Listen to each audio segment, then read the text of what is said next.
Hello and welcome to Oxygen Music's podcast Extra. I'm Rebeka, and today here with me is a worldwide known and loved artist from the music industry, Dr. Alban. Hi, welcome. I'm so happy to be able to welcome you here in our studio. Thank you very much. Thank you.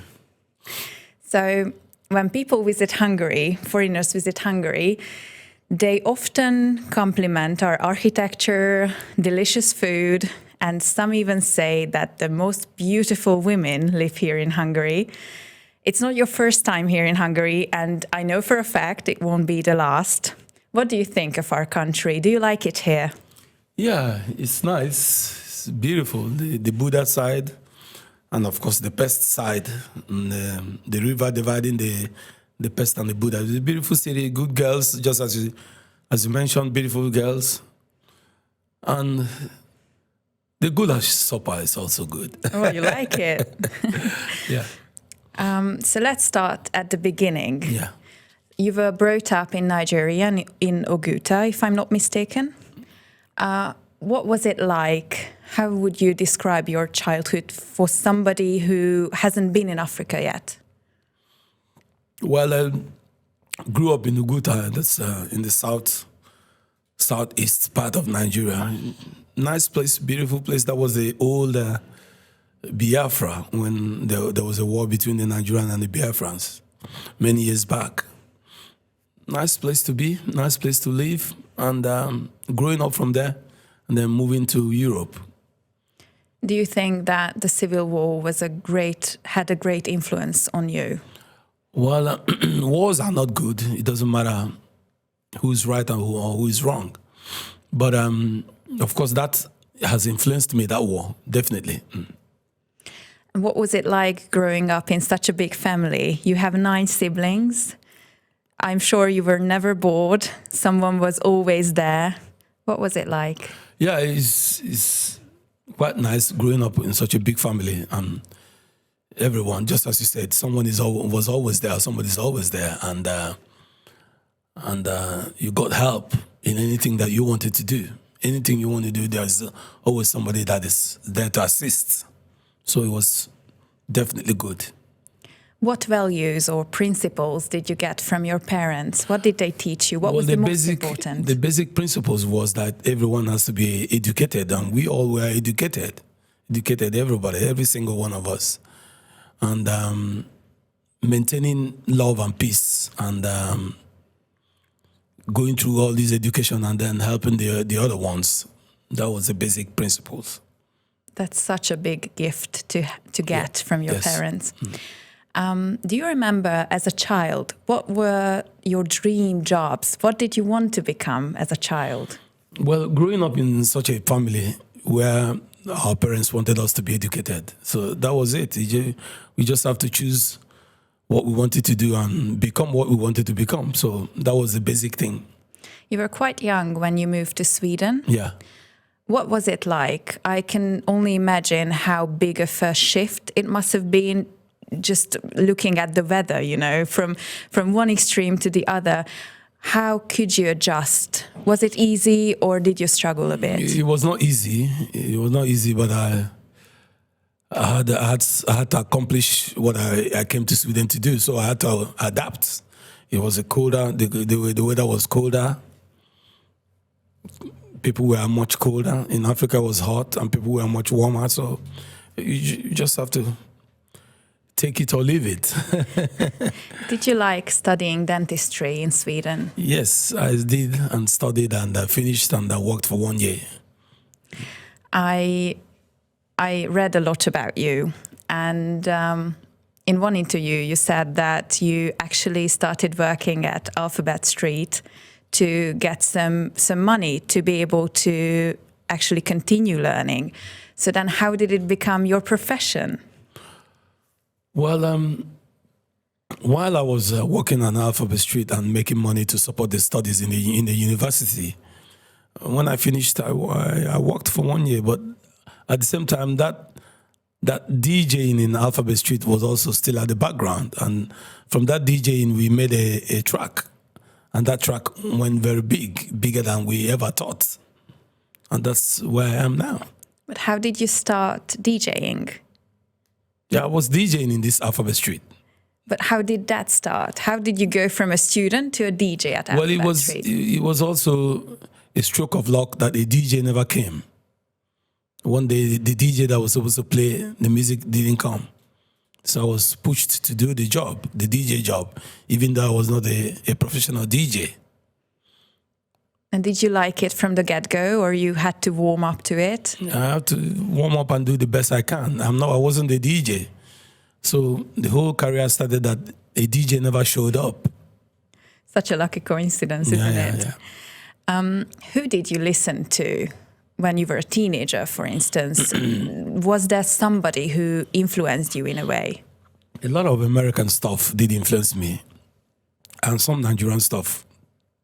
I listened to Fela Kuti from Nigeria. I listened a lot to James Brown. I listened a lot to Diana Ross. I listened a lot to Whitney. I listened a lot to Michael Jackson. All the big 70s, Kool and the Gang, and all that. Fela Kuti was quite social and politically minded, I would say. He was, yes. So did he have a great influence on you? Yeah, he played everything he played. That everything was focused on politics, and he was behind the common man. He was behind the poor, and he was against corruption. That is all, even in Hungary today, there's a kind of corruption going on. Africa is full of corruption, and that's why the countries are not developing. So we need to get rid of corruption anywhere in the world. Corruption is very big. So now that we are talking about Africa, let's talk about Hello Africa. That was your first single, and it became a huge hit. Yeah. How did you start that journey? What was your conception? How did it all start and then unfold? Well, we decided to make music. We decided to make a track, and then being an African, I said, let's focus on Africa as the first single and the first album. And it was just simple. What sort of help did Dennis Pop mean for you? You met in 1990, if I'm not mistaken. Yeah, he was very good in the beats. He did the beats, and I did the lyrics and the melody. So he only did the beats, and Yes. then all the other things were you? Yes. Amazing. And how did the lyrics came to you? Just as I said earlier on, being an African and coming from Africa, I decided that the first thing I will ever write will be on Africa. And it was simple. It was just very natural. Where did you shoot the video clip? It was shot in Kenya. Did you have everything put down and you talked about it and everything was scripted, or it was very coincidental? Well, we sent the song and the idea to the video producer, who came out with the idea that we should be shooting in Kenya. So that was it. He decided and came with the script, and we looked at it. We found it okay. And did you enjoy the creative work? It was really nice. That video, I remember, it looked very nice. And how was it after then? You had to work hard to become successful. So you produced this song. How did it go after that? Well, after that went very big, which we didn't expect that much, that it was going to be that big. We continued with No Coke, and then It's My Life, Sing Hallelujah, and all of them. So we just continued. Yeah, Hello Africa sold roughly 1 million copies worldwide. That's amazing. Yeah. So congratulations on that. Thank you. And then came It's My Life. Is there a story behind it? What did your family think when you started working as an artist instead of a dentist? Well, what could they say if it was successful? If it wasn't successful, it could have been. He became successful worldwide, and they had no choice than to accept it.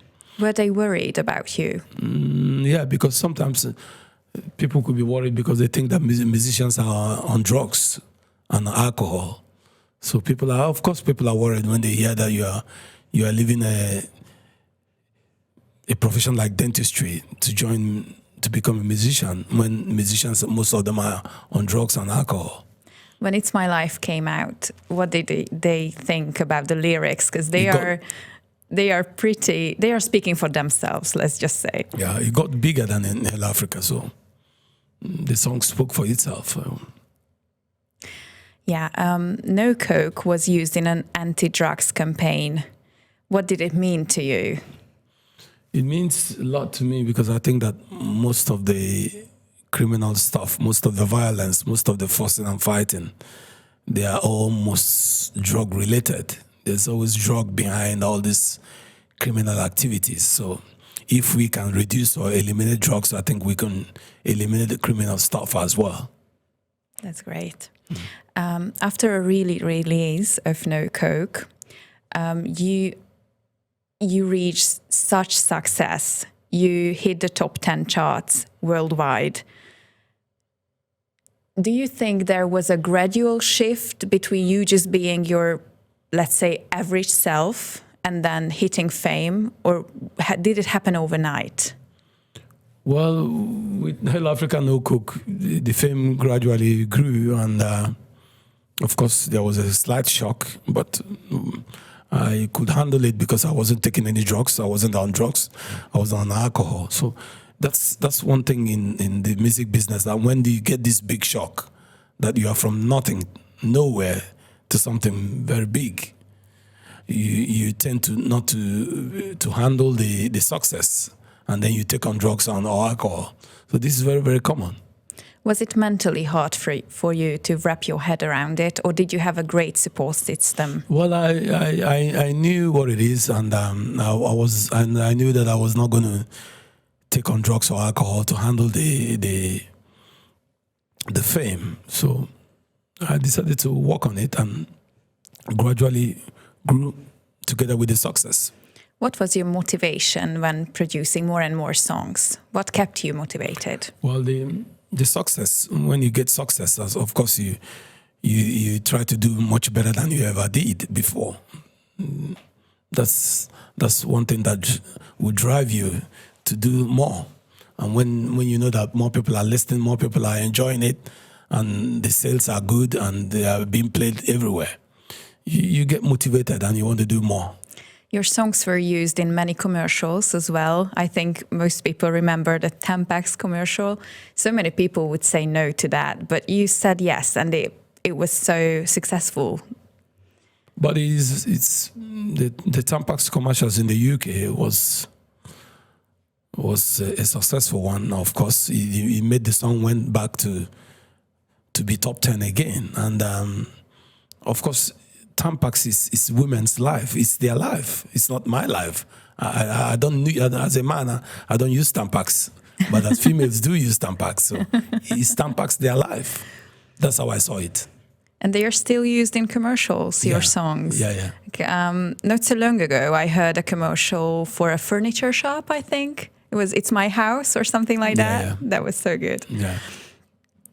And nowadays, what do you find motivates you to keep going? Well, that the songs have been listened to, and the kids, the new ones that were not even born, still listen to it, and they recognize you in the streets and everywhere. You imagine, these kids were not born when these songs were released, and it's because of internet, Spotify, internet and all that. So it motivates me and it keeps me going. You have 2 daughters, right? Yes, 2. Do they listen to you as well? And what do they think if they do? I don't think your daughters will always want to listen to something else than listen to their dad. Of course, they know the songs and they listen to it, but we don't talk so much about my stuff. They want to talk about something else. Of course.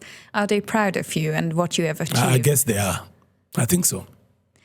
As a child, did you think that you would have a big family as well?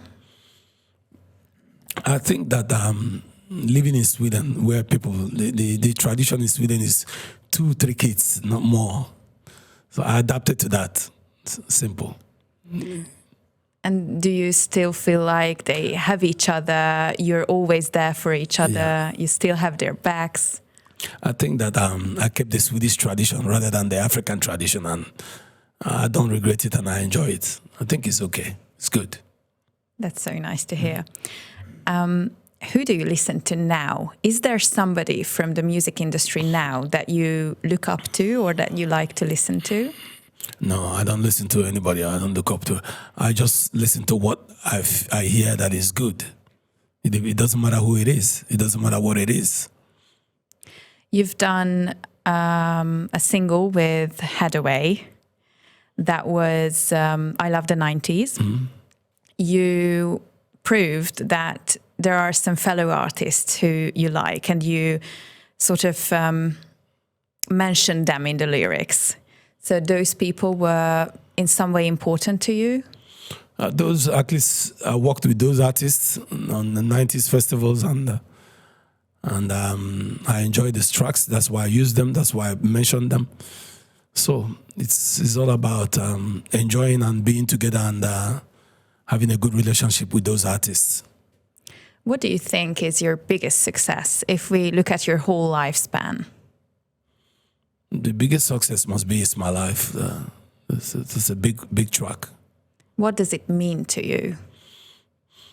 Well, it means a lot because even though we had Hell Africa No Coke, but It's My Life made a mark in the world, in music industry. It made really a mark. It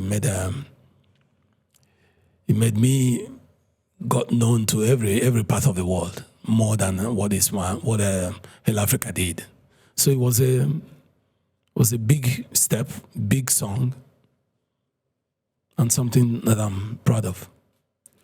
You have so many concerts, you travel the world. How do you find time to wind down, to relax a little bit? And what do you do to recharge? It is true what you said. Sometimes it's getting tired and boring to be flying in the planes and all these hotels. And now I try to take it easy, not to fly so much. I'm getting used to it, that I'm going down a little bit, not taking all the shows that I get. There's so many shows, but I have to choose now, and because I don't like the airports anymore, not unlike before. I can imagine. Yeah. Was there a time when your family started nagging you to maybe take a step back and just relax a little bit? No, there's never been any time like that, really. It's not. Quite frankly, no. Not really. You know, they say home is where the heart is. Where is your heart? Is it in Sweden? Is it in Nigeria, in Oguta? I live in Sweden and I enjoy it, and it's fantastic, it's good, but I still believe that my heart is in Nigeria. And you still continue to go back there? Maybe you have family there still? Yes, I do. And where are your brothers and sisters living now? You are scattered around the world? We're scattered around the world, but most of them are in Nigeria.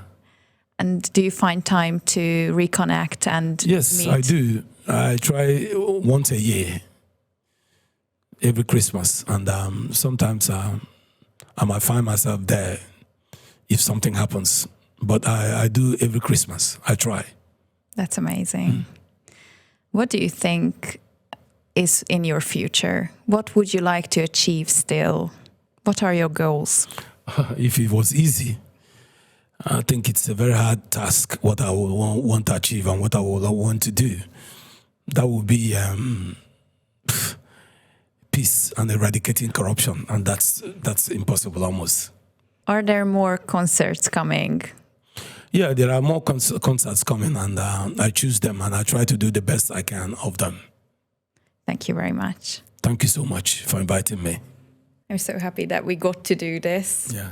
I'm so honored, really. My mum listened to you when she was a teenager, and then I listen to you now, and I'm pretty sure that my children will listen to you as well. I don't think there is a party where your songs aren't played. That is success in all caps.